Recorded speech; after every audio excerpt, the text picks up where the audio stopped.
What's going on, Aaron? Is Dragon with another video. In today's video, we're gonna be reacting to the North Star reveal event. I didn't miss it live, but we're gonna be watching it back right here. And there's another video we're gonna watch on this too. It's like a couple minutes long, but let's just get right into the video. Only thing I know is there's health packs. We got the Favela rework. There's a ton of other stuff now, buffs and nerf. But let's just get right into the video. I just want to watch it, bro, because this is a long one. Hello, Here everyone. I'm your host, Seltzer, and we're so excited to welcome you to North Star, the second season of Year 6 of Rainbow Six Siege. We have a jam-packed show coming your way, and to kick things off, we've got Chris Waters and the Ubisoft News team to navigate us through what's new in North Star. There we go. Okay. North Star is the next season coming to Rainbow Six Siege. Okay. And it'll be bringing the Thunder. The Thunderbird, to be specific. What is this Favela She's the new rework, operator bro? who's dealing out some healing for the defenders, and potentially for the attackers. What? North Star is also delivering numerous game improvements, including some notable changes to barrel attachments. Oh, look at the new UI. Some balancing tweaks that will make some things easier to see, and others much more difficult. Oh. Here's everything you need to know yeah, about bullholes are North gone. I know Star, that. playing out on the new casual rework of the Favela map. Favela. Everyone's got 110 health now. Interesting.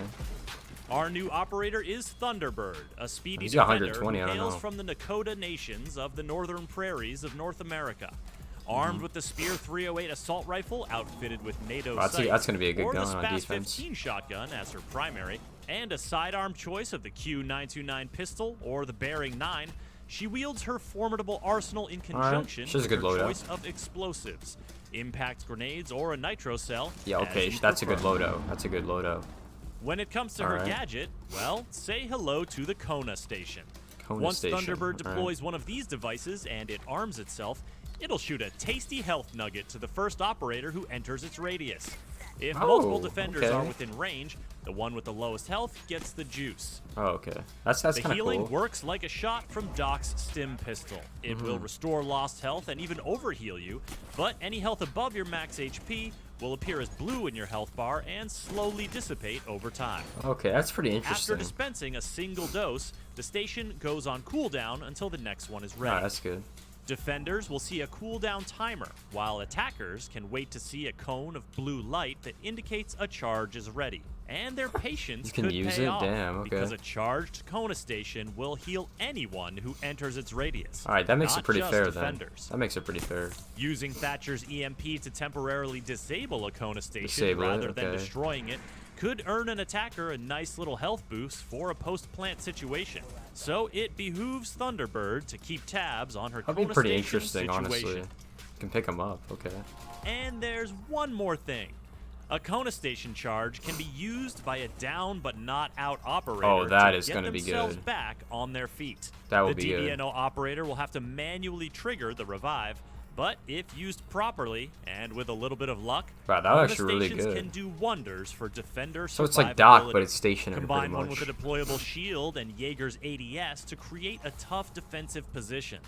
Or hide a couple in key positions around the map to make your roamers even harder to take down. Thunderbird brings a powerful loadout and an empowering gadget to the defending team, but North Star has even more in store. From barrel attachment updates that'll change how some guns perform to operator gadget tweaks for Smoke, Mira, Maestro, and Malusi, there's a lot coming to Rainbow Six Siege. So I guess Mira has season. that too. We'll leave it to Rachel and the development team to tell you more. Okay, so that was right about Mira and Maestro, Jesus. Alright, that's pretty interesting right there. North Star is bringing some great changes to Siege. So let's start with Favela, a map that had a lot of character and a lot of ways for attackers to kill defenders. For this casual rework, the level design team completely redesigned the floor plan and most of the very destructible exterior walls. That's good. Here's level designer Joseph Renee to welcome you to the new Favela. Okay, that's good they're reworking this thing, bro. So in Skull Ring, we tried to include a lot of destruction. Hell, it looks so different. Outside. Oh my god. Well, we went a bit overboard. So it really created a lot of difficulties for the defenders. They couldn't roam, they couldn't rotate, they couldn't hold any angles. It was really hard to anchor. The destruction on the exterior walls can be really fun, and we've seen it in Clubhouse and they closed all those walls off. But it really needs to be used in specific places. The objective for the new favela was really to keep it simple, keep it balanced. Yeah. I will tone down the chaos of the original map while still keeping. Problem with this, bro, is like it's hard to balance a casual map though. That looks a lot better, but it's hard to balance a casual map. What the fuck? I can't really go through all the changes we made from objective to objective because the layout is completely changed. Basically, the players are getting a new map because of that's that. good. It means less rooms but bigger rooms. Basically, this is a holy hell, it looks so different within the same exterior. I wouldn't say we simplified the layout, but we made it really more clear. In the old one, I would enter the map and be lost. That's one thing I think is great with the new favela. The artists have made a really great work, the color coding. And the art is always good on this, so on Siege in general. You are in the map because okay, now there's only one kind of assets, one kind of furniture. The that colors help this map here. a lot. It makes for an easier traversal and navigation. You know where you are. You know what are the next rooms. It'd be funny if Favela Broly came back. After that room, so it makes for a great navigation, a great flow from room to room, and then you can have all the rotations that are still possible. There is a lot of options for both. Yeah, that guy's nasty, bro. Goddamn. To, move around. Look at that smoke. That's so weird, bro. Holy hell. Thunderbird is the new operator coming in North Star. She hails from the prairies of North America and brings some extra healing power to the defending team. Writer Elisa Saliba and game designer Dominic Clement are here to tell you more. Alright, I guess we're going into lore, I'm guessing. So when we worked on Thunderbird and our gadgets, we kind of explored a sort of war gameplay. So when I say war gameplay is a station or a gadget that you deploy and it becomes like an area of interest for the defenders and even for the area of defense. But we really wanted to have a gadget that was sort of a secondary objective. How many charges does she get in those things? Would have to kind of focus on to destroy because we wanted something that could be stronger the longer it existed in a round. So that seems pretty good, bro. These turrets are very intelligent. They have their own little personality. You're gonna see it when you play the operator. So how many it is, those little balls, and bro? if anyone walks within this 2-meter radius, the turret is gonna scan them and determine that if seems really they need good. a healing or not. Really good, So they're honestly. gonna look around and try to see if anyone needs some help. So the gadget can be used in mainly like two major ways. You can put the station directly inside the objective and use them as like a safe area that you can fall back to and get healed and then go back into the more dangerous areas. You can also use the gadget in choke points. So imagine you're on Oregon and bunker, you have a smoke, you can put a station right there so your smoke is going to really like that because you're going to be able to get healed and survive a bit longer there. But you can place them at areas that are really like high intensity, high danger, and it's going to help people survive a bit longer. Some of those gadgets you can use. What's interesting about this gadget is it doesn't discriminate. If you're an attacker and you're within the range, you're also going to get healed. Yeah, that's the interesting part too. Obviously, there's a prioritization on the turret. So if for any reason you have a defender and an attacker at the same area within the range, the defender is going to be healed first. Okay. If you go into DBNO within the radius of the turret or close to it, and you crawl up that'd to be interesting for both sides, honestly. You will receive a charge also, and you're going to have the possibility to revive yourself. That's kind of cool. Whenever you want. So it's not instant. You're going to get the charge, you're going to receive the pellet, and you're going to be able to maybe crawl to somewhere a bit safer and rest yourself. You can do it with attackers and defenders. So if an attacker that's interesting, goes bro. down next That's to interesting. one, he's going to be able to pick himself up. Any utility clear will be able to deal with a gadget. Oh, it's Twitch vulnerable too? to bullets, Oh, vulnerable wow. to explosions. Your typical, IQ, Twitch. That's pretty good, bro. And Thatcher. With the EMP grenade, you can disable the gadget. And let's say you have someone playing on the gadget behind a deployable shield, and you really have to push this operator and get it out of the way. You can throw an EMP grenade, disable the turret, so they're trying to bring Thatcher back, push whoever's playing on the turret, and you now have a gadget that you can use for yourself. So the gadget will come back online, and you can use it to heal yourself. That does seem pretty good, so though. primary weapon, she has this is an insane loadout, bro. Which is Finka's AR. 3 it's speed, a very good gun. It's a armor. low fire rate, but a very powerful gun. I like her logo, too. It looks pretty interesting. Which is the auto shotgun that you can find on the Caveira. Secondary weapon, she has the Bearing 9, which did receive a small recoil buff. So I think Ghana players are going to appreciate that. She also has the Q929 pistol. I don't know Clearly, whose pistol with the that's kit we on. gave her, we expect people to play her as a roamer. But she can very well be a very strong anchor also. Yeah, I mean, that assault rifle is insane on defense. Gun, she can be an aggressive anchor player. She can get engagement and get back to early station and get healed. She's going to work well with, obviously, deployable shields. If you have a deployable shield, you can play behind the shield with the station. This is going to be a good operator. Thunderbird is strong against tick damage operator. I don't know about overpowered, damage, but I mean, like definitely another Jaeger with the gun. If you have a Kono station next to you and you get a fireball to the face, you're going to be able to probably survive a bit longer and potentially even survive the fire. That's something that in the game hasn't been super present, which is healing and people healing each other. I'm a Duck main, have almost 100 hours on Duck, and I have to admit, I don't use my heal always on my teammate. I usually use it on myself. So to have an operator right now that can really focus on bro, I want to know about this HP thing, bro, because all these operas have different HPs, and I know it's with the armor and speed. I want to know what that's about. Players are going to appreciate, especially if they impact themselves at the beginning of the round, which is something I've done plenty of time. That does look pretty cool, though. Thunderbird was born in the Nakota Territories in Saskatchewan. Her civilian name is Mina Sky. She has a very close relationship. I don't give a fuck about the lore, to be honest with y'all.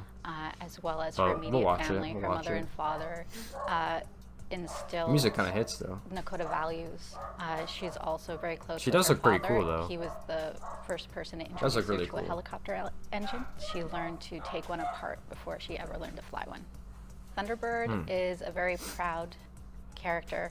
She's daring, a risk taker. Got balancing up next. So that's a dub. You all can't see it. We got balancing, and we got lore. Core gameplay later. People, so okay. The community or the land. Can't see because my phone. So Thunderbird's first introduction to a military experience was the Bold Eagle program. She completed basic military training at the age of 17. Along with learning traditions and practices with community elders. She then joined the Canadian Air Force and then got her basic medical training so she could work in search and rescue. Working with that's pretty cool. A character like Thunderbird, we had 3 consultants from the Nakota Nations. There's facts you might not think of that are important or have significance within the culture. For example, we put in Thunderbird's background that she researched hydrology. This is something that really resonated with our consultants because of the connection of water to the Nakota Nations. There is the issue of access to clean sources of drinking water within most First Nation territories. This also informed the choice of her codename. Thunderbird was actually suggested by our consultants, and it really resonated with us as well. The Thunderbird is the bringer of water. So it just all kind of ties in and comes together. So we try to incorporate as much of the culture as we can with the character. Our voice actress speaks Nakota. We try in any narrative form that we can to have her speak the language. You'll notice the traditional warrior tattoos on her chin, and wagia, the word on the back of her jacket is actually the Nakota word for Thunderbird. We try to instill a sense of belonging by giving people something to relate to. Whether it's the background of a character, it can be where they were raised, where they were born, cultural identity, or even just a specialization in training or school. Even if they identify with one aspect of a character's personality, any way you interact or feel a connection, immediately instills that sense of belonging. Alright, that's some pretty interesting lore. I mean, that's cool. In our Future of Siege reveal last season, we opened up about the type of big balance changes that we'd be rolling out in Year 6. Alright, here we go. To discuss 2 of these changes scheduled to launch with North Star, plus some updates to Smoke's toxic canisters, we have game designer David Perpignan in Barcelona. From Barcelona, okay, we got Smoke, we got Mira, we got Maestro getting changed. The gadget from Melusi, it's really hard to get around it. Operators have to have a pretty specific loadout to get rid of it easily. Something with explosives, let's say a grenade or a gun what are they doing in this thing, that bro? will help you to get rid of it. But if you don't have those, you have to get into the detection area and risk to do a melee on it. So it's pretty dangerous. At the same time, it's super strong because it has both a slow effect on you and also it's giving intels to the defenders that you are around the area. So in general, it's a pretty strong device. What we've done is that the gadget now is deployed close and it will open only when the attackers are entering the detection area. Once it's so you open, can shoot it? Oh my god, that's so much better. To deal with it either with so now you don't have to ban Melusi in ranked, bro. Let's go. We also kept the gadget vulnerable to explosives, so you can get rid of it in the old way. But now you have more tools. We think that that's the cool. I like that you can shoot it. Will need to be deployed by Melusi more carefully because you don't want players to have direct line of sight with them. You want them to get surprised by the Banshee, similarly to how we play the proximity alarms, for example. And also for attackers, you'll have more options to deal with it. That's good. There we go, Maestro changes. You did that thing and it's gone. Both Mira and Maestro have two gadgets that are very strong in one of the key aspects of Rainbow Six, that is the intel. Both help you to control pretty wide areas, either with the Mira on a specific wall or a Maestro at the end of a room. So they bring a lot of intel and they are. So if you shoot it, does it work or not? We're introducing a new mechanic that is called Shatter Glass. That will allow players to get close to these gadgets, use their melee against their glasses, still open it though, and shatter them. Our objective here was to allow the attackers to have more tools to get rid of these gadgets, so they are not that dependent on their load that they're carrying. When they get shattered, they obstruct the view from the other side, either the observation tool or, in the case of the Mira, from the other side of the wall. For Maestro, you can shatter the small doors you can still use it, and though. that That's will cool. make the Maestro unable to see when the doors are closed. I think that would be pretty good for Maestro. And once they're open, he can shoot as always and also gather intel. And for the VP cameras, it's more of the same. You can get close to the camera, melee the glass, and the glass will break. So you can't destroy it the operators anymore. on the observation tools, they won't be able to see anything. Yeah, so that's once they are break, they won't be able to use the red or yellow pink. All the sound feed will remain connected, so you don't see, but you can hear what's going on, which is also an interesting piece. All right. We think that this change is not going to radically affect these gadgets. What we're doing here is giving more options. So you can still break the glass. If they find themselves in a situation where they are close to the player. Yeah, you can still break this glass. I mean, it's whatever. In a situation where they are close to a Mira or close to a Maestro and they are without explosives in them, they could use the melee to shatter the glasses. I mean, yeah, I think it's a good change, though. Honestly, I think it's a good change. Smoke? What do they do? Really, the new Smoke doesn't look that different. We've created a new VFX and a new sound effects. I think we've achieved to make it easier to understand where the limit of it is. But yeah, it's not that different. We also made some changes in the damage. So in the past, the damage was decreasing while you were inside the smoke area. But the new damage is going to remain stable during all the time when you are inside.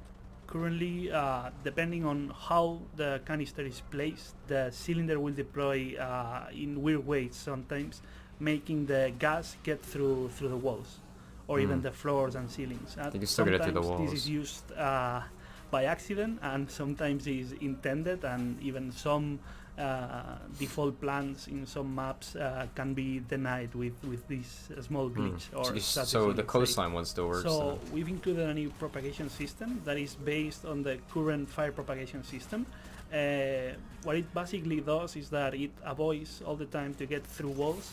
You can deploy it up there. Oh yeah. The smoke does now is that it tries to propagate through the whole C-founds. So if you threw it next to a window, it might propagate depending on the exact position, but it will propagate through the window or get through the door in a similar fashion. Damn, so you could throw 3 smokes and still plant probably. I don't know about that one, Chief. North Star will also introduce a few updates to help make sure you see what you need to see when you need to see it.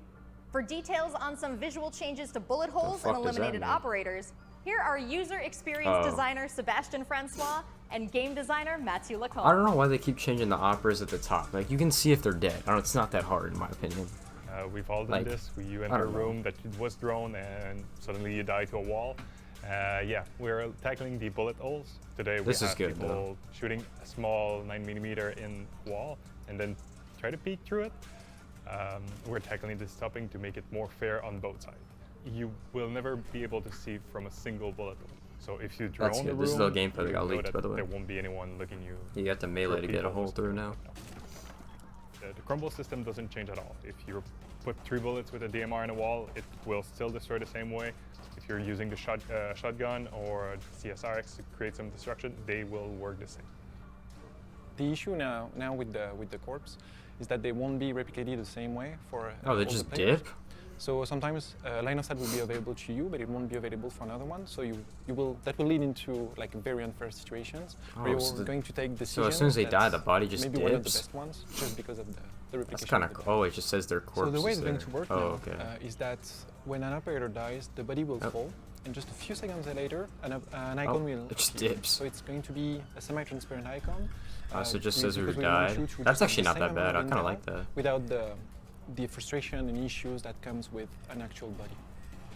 So another benefit of the icon will also make it much easier for you to know who died, because we know that sometimes with the skins that we release, not necessarily easy, and also just the way the body falls. So yeah, the icon will also give you like more a more precise intel. Might make the game look a bit less realistic, but for us the main goal. That's fine. This game is not really realistic anymore. It's something we're striving to be for. honest. We know it's been an issue for a while, like this particular issue. We've seen it recently, but we're really striving for competitive integrity, and we think this change is for the better. I like that change. That's a good one for competitive. Another commitment we made at the Future of Siege reveal was to refine core gameplay elements like the health and armor system, the way barrel attachments work, and the death experience. Let's go again to Seb and Matt to discuss these changes. This is interesting. Barrel attachments. Here we go. So regarding the armor system, currently the armor system is based on damage modifiers. And we already have a lot of damage modifiers in the game, like with limb penetration, wall penetration, drop-off damage over distance. So there's already a lot regarding damage modifiers, so the armor system in there makes it really hard for you to know what is the impact of the system. It feels like sometimes picking a 3 armor, you just feel like you're picking a slower operator and don't really know what is the advantage of picking that operator. So we want to improve that and make the system much clearer. We're just going to be converting armor to health. So that means that a 1 armor operator will still have 100 HP, but then a 2 armor operator will have 110 HP, and then a 3 armor operator will have 125 HP. That's honestly pretty cool. So obviously with the change, Rook needed a change too, like a slight change. So now Rook will provide like an extra 20 HP to his teammates. That's pretty fucking good, bro. Just to make it much more tangible for you to know 150? So now it's health. Oh, 145. Okay. I want you to be able to That's tell still a lot, at any given time how much health you have left. With overheal? So that should help you take better like decisions. 170, bro. Should you engage in that fight or not? So we want to also give you more information. So we took the opportunity of changing health also to change Finka. Finka currently is kind of an exception because you just have a temporary boost to your health. Yeah. So we wanted to remove that and just make it like a regular heal. It's been a while since we touched the muzzle attachments.